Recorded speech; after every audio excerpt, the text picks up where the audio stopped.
Welcome back to day 330 of our Bible in a Year reading plan. Today we are going to be reading 2 Corinthians chapter 12 to Galatians chapter 2. So let's dive into the Word of God. This boasting will do no good, but I must go on. I will reluctantly tell about the visions and revelations from the Lord. I was caught up to the third heaven 14 years ago. Whether I was in my body or out of my body, I don't know. Only God knows. Yes, only God knows whether I was in my body or outside my body. But I do know that I was caught up to paradise and heard things so astounding that they cannot be expressed in words, things no human is allowed to tell. That experience is worth boasting about, but I'm not going to do it. I will boast only about my weaknesses. If I wanted to boast, I would be no fool in doing so, because I would be telling the truth. But I won't do it because I don't want anyone to give me credit beyond what they can see in my life or hear in my message, even though I have received such wonderful revelations from God. So to keep me from becoming proud, I was given a thorn in my flesh, a messenger from Satan to torment me and keep me from becoming proud. 3 different times I begged the Lord to take it away. Each time he said, "My grace is all you need. My power works best in weakness." So now I am glad to boast about my weaknesses so that the power of Christ can work through me. That's why I take pleasure in my weaknesses and in the insults, hardships, persecution, and troubles that I suffer for Christ. For when I am weak, then I am strong. You have made me act like a fool. You ought to be writing commendations for me, for I am not at all inferior to these super apostles, even though I am nothing at all. When I was with you, I certainly gave you proof that I am an apostle, for I patiently did many signs and wonders and miracles among you. The only thing I failed to do, which I do in the other churches, was to become a financial burden to you. Please forgive me for this wrong. Now I am coming to you for the third time, and I will not be a burden to you. I don't want what you have. I want you. After all, children don't provide for their parents. Rather, parents provide for their children. I will gladly spend myself and all I have for you, even though it seems that the more I love you, the less you love me. Some of you admit I was not a burden to you, but others still think I was sneaky and took advantage of you by trickery. But how? Did any of the men I sent to you take advantage of you? When I urged Titus to visit you and sent our other brother with him, did Titus take advantage of you? No, for we have the same spirit and we walk in each other's steps, doing things the same way. Perhaps you think we're saying these things just to defend ourselves. No, we tell you this as Christ's servants, and with God as our witness. Everything we do, dear friends, is to strengthen you. For I am afraid that when I come, I won't like what I find, and you won't like my response. I am afraid that I will find quarreling, jealousy, anger, selfishness, slander, gossip, arrogance, and disorderly behavior. Yes, I am afraid that when I come again, God will humble me in your presence, and I will be grieved because many of you have not given up your old sins.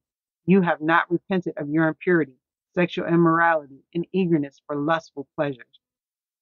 Amen. That is the end of chapter 12 of 2 Corinthians. And we see Paul, once again trying to prove himself to the church of Corinth as, um, trying to prove himself to the church of Corinth and boasting in his weaknesses, because these, like I said, super apostles have come in and tried to discredit Paul. And so Paul, is like trying to explain himself to these people that he established and that he loves dearly. And then, Paul goes on to discuss his concern for them, that when he comes to visit them, that he won't find them living the life that he's praying for them to live and being men and women of God, but still living in their old sinful ways. But all right, let's go on to chapter 13. This is the third time I am coming to visit you.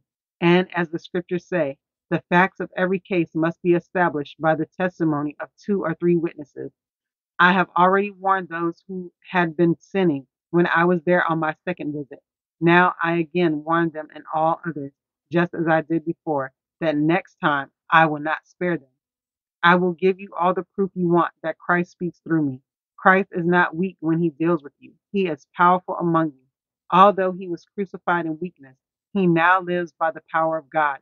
We too are weak, just as Christ was. But when we deal with you, we will be alive with him and we will have God's power. Examine yourselves to see if your faith is genuine. Test yourselves. Surely you know that Jesus Christ is among you. If not, you have failed the test of genuine faith. As you test yourselves, I hope you will recognize that we have not failed the test of apostolic authority. We pray to God that you will not do what is wrong by refusing our correction. I hope we won't need to demonstrate our authority when we arrive. Do the right thing before we come, even if that makes it look like we have failed to demonstrate our authority. For we cannot oppose the truth, but we must always stand for the truth. We are glad to seem weak if it helps show that you are actually strong. We pray that you will become mature. I am writing this to you before I come, hoping that I won't need to deal severely with you when I do come, for I want to use the authority the Lord has given me to strengthen you, not to tear you down. Dear brothers and sisters, I close my letter with these last words. Be joyful, grow to maturity, encourage each other, live in harmony and peace. Then the God of love and peace will be with you. Greet each other with a sacred kiss. All of God's people here send you their greetings. May the grace of the Lord Jesus Christ, the love of God, and the fellowship of the Holy Spirit be with you all. Amen. That is the end of chapter 13 of Second Corinthians. And we see Paul giving his final advice, pretty much telling them to get it together before he comes to on his third visit, and to make sure that they are examining themselves, to make sure that their faith is genuine and that they are in Christ. And that's something we as believers need to do constantly and consistently, is to examine ourselves to make sure that we are still in the faith and that we have not drifted away. But all right, let's go on to Galatians chapter 1. This letter is from Paul, an apostle. I was not appointed by any group of people or any human authority, but by Jesus Christ himself and by God the Father, who raised Jesus from the dead. All the brothers and sisters here join me in sending this letter to the churches of Galatia. May God the Father and our Lord Jesus Christ give you grace and peace. Jesus gave his life for our sins, just as God our Father planned, in order to rescue us from this evil world in which we live. All glory to God forever and ever. Amen. I am shocked that you are turning away so soon from God, who called you to himself through the loving mercy of Christ. You are following a different way that pretends to be the good news, but is not the good news at all. You are being fooled by those who deliberately twist the truth concerning Christ. Let God's curse fall on anyone, including us or even an angel from heaven, who preaches a different kind of good news than the one we preach to you. I say again what we have said before. If anyone preaches any other good news than the one you welcome, let that person be cursed. Obviously, I'm not trying to win the approval of people, but of God. If pleasing people were my goal, I would not be Christ's servant. Dear brothers and sisters, I want you to understand that the gospel message I preach is not based on mere human reasoning. I received my message from no human source, and no one taught me. Instead, I received it by direct revelation from Jesus Christ.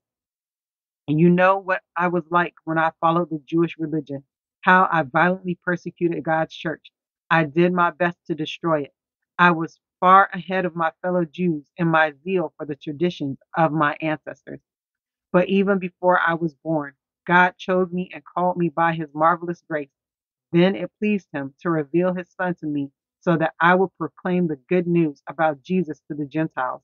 When this happened, I did not rush out to consult with any human being, nor did I go up to Jerusalem to consult with those who were apostles before I was. Instead, I went away into Arabia, and later I returned to the city of Damascus. Then, 3 years later, I went to Jerusalem to get to know Peter, and I stayed with him for 15 days. The only other apostle I met at that time was James, the Lord's brother. I declare before God that what I am writing to you is not a lie. After that visit, I went north into the provinces of Syria and Cilicia, and still the churches in Christ that are in Judea didn't know me personally. All they knew was that people were saying, the one who used to persecute us is now preaching the very faith he tried to destroy. And they praised God because of me. Amen. That is the end of Galatians chapter 1. And this chapter seems a little similar to what we were reading in the last couple of chapters of Corinthians. And Paul is, talking about him and how he came to faith, and just kind of justifying himself as an apostle, and how the Lord himself called um Saul, who is now Paul, to be an apostle of Christ. And then he goes on to talk to the church about, them being deceived and how easily they're leaving the faith that he preached and starting to follow another gospel. And so there's a lot going on in the Corinthian church. All right, so there's a lot going on in the Galatian churches. But all right, let's go on to chapter 2. Then 14 years later, I went back to Jerusalem again, this time with Barnabas, and Titus came along too. I went there because God revealed to me that I should go. While I was there, I met privately with those considered to be leaders of the church and shared with them the message I had been preaching to the Gentiles. I wanted to make sure that we were in agreement, for fear that all my efforts had been wasted and I was running the race for nothing. And they supported me and did not even demand that my companion Titus be circumcised, though he was a Gentile. Even that question came up only because of some so called believers there, false ones really, who were secretly brought in. They sneaked in to spy on us and take away the freedom we have in Christ Jesus. They wanted to enslave us and force us to follow their Jewish regulations, but we refused to give in to them for a single moment. We wanted to preserve the truth of the gospel message for you. And the leaders of the church had nothing to add to what I was preaching. By the way, their reputation as great leaders made no difference to me, for God has no favorites. Instead, they saw that God had given me the responsibility of preaching the gospel to the Gentiles, just as he had given Peter the responsibility of preaching to the Jews. For the same God who worked through Peter as the apostle to the Jews also worked through me as the apostle to the Gentiles. In fact, James, Peter, and John, who were known as pillars of the church, recognized the gift God had given me, and they accepted Barnabas and me as their co workers.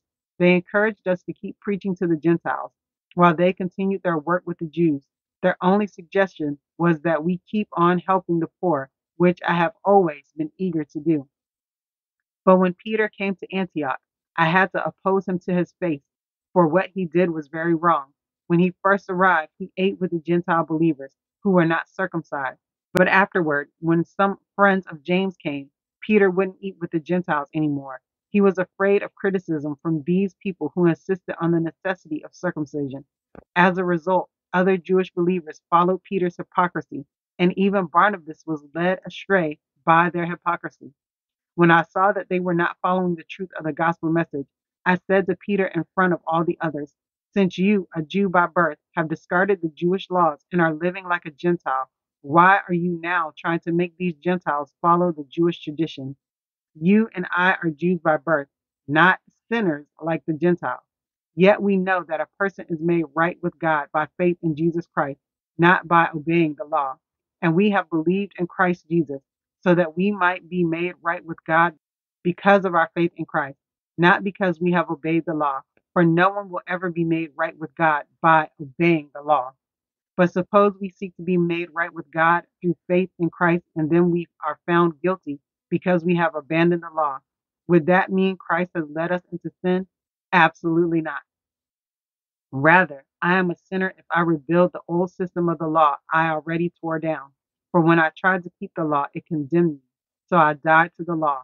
I stopped trying to meet all its requirements so that I might live for God. My old self has been crucified with Christ. It is no longer I who live, but Christ lives in me. So I live in this earthly body by trusting in the Son of God, who loved me and gave himself for me. I do not treat the grace of God as meaningless. For if keeping the law could make us right with God, then there was no need for Christ to die. Amen. That is the end of Galatians chapter 2. And now we see the people that are causing the issue in the Galatian church. So apparently there are some Jewish Christians that are coming into the Galatian church and trying to cause them to follow the Jewish tradition, Jewish custom, circumcision, and things like that. And so that's why Paul is talking about all of this, and how he used to be a Pharisee and how he persecuted the church as a Jew. And then he goes on to tell this story about how he followed the gospel, and, that God called him and he went to all these other places. And then finally he went to the Jewish believers to make sure that the message that he was preaching to the Gentiles was correct. And from there, Paul went on his way and went to the other churches, and he even had to rebuke Peter because he was being influenced by some Jewish Christians, and was he was in essence being a hypocrite because he wouldn't eat with the Gentiles and things like that. So he started following the Jewish law because the other people were there. And so Paul had to rebuke him. So that's kind of what's going on and why Paul is writing this letter, because they are being influenced by these Jewish Christians who are trying to make them subject to the law when they're Gentiles, and it's already been established that they do not have to follow Jewish customs. But all right, that is the end of day 330 of our Bible in a Year reading plan. Don't forget to check out our reflection questions in the description section of the video. Like and subscribe to the channel if you have not already, and I will see you in the next video. Bye.